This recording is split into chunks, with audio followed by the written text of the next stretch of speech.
जय जगन्नाथ पिलाने शिक्षा विकास यूट्यूब चैनल को तुमମାନଙ୍କୁ ସ୍ୱାଗତ। ଆଜି ଆମେ ଶୃଙ୍ଖଳିତ ବ୍ୟବହାର ବିଶୃଙ୍ଖଳିତ ବ୍ୟବହାର ବିଷୟରେ ଜାଣିବା ବା ଆମେ ଜାଣିଲେଣି କିଛିଟା। ଆଜି ଆମେ ଏଇ ଘର ଦୁଇଟି କେମିତି ପୂରଣ କରିବ ସେ ବିଷୟରେ ଜାଣିବା। ଶୃଙ୍ଖଳିତ ବ୍ୟବହାର ମୁଁ ଏଠି କହିପାରିବି ବିଦ୍ୟାଳୟରୁ ଧାଡ଼ିରେ ବାହାରିବା। ଆମେ ଏଠି ବିଶୃଙ୍ଖଳିତ ବ୍ୟବହାର ଲେଖିପାରିବା ଶ୍ରେଣୀ ଗୃହରେ ଶିକ୍ଷକ ଉପସ୍ଥିତ ନଥିବା ସମୟରେ ପାଟିତୁଣ୍ଡ କରିବା ଗୋଟେ ବିଶୃଙ୍ଖଳିତ କାମ। ଚାଲ ଲେଖିନେବା। ଲେଖିପାରିବି ବିଦ୍ୟାଳୟ ଛୁଟି ହେବା ସମୟରେ ଧାଡ଼ି ହୋଇ ଘରକୁ ଯିବା। ଯଦି ଆମେ ଧାଡ଼ି ହୋଇ ଘରକୁ ନ ଯିବା ତାହେଲେ ଏପଟ ସେପଟ ହୋଇ ଘରକୁ ଗଲେ ଆମେ ଦୁର୍ଘଟଣାର ସମ୍ମୁଖୀନ ହୋଇପାରିବା। ଚାଲ ଲେଖିବା। ଆମେ ଏଠି ଲେଖିପାରିବା ରାସ୍ତା मझिरे हाथ धरा धरी होई चलवा।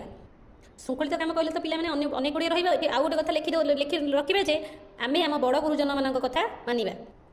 एठी आमे लिखिपर भाई भौणी शृंखलित भाई भौणी माड़। एठी लिखिपर भाई भौणी माँ नथिबा समय माड़गोल हेबा। देख पिला माने एई समय भितर मु घरटी पूरा कर नेछि। आशा करछि तुम मानको वीडियोटी भल लागिबो। भल लागिले लाइक करो, शेयर करो, चैनल सब्सक्राइब करो। पुणी देखा आउ गोटे एई सामाजिक नुआ वीडियो रे। रहिली पिला माने जय जगन्नाथ।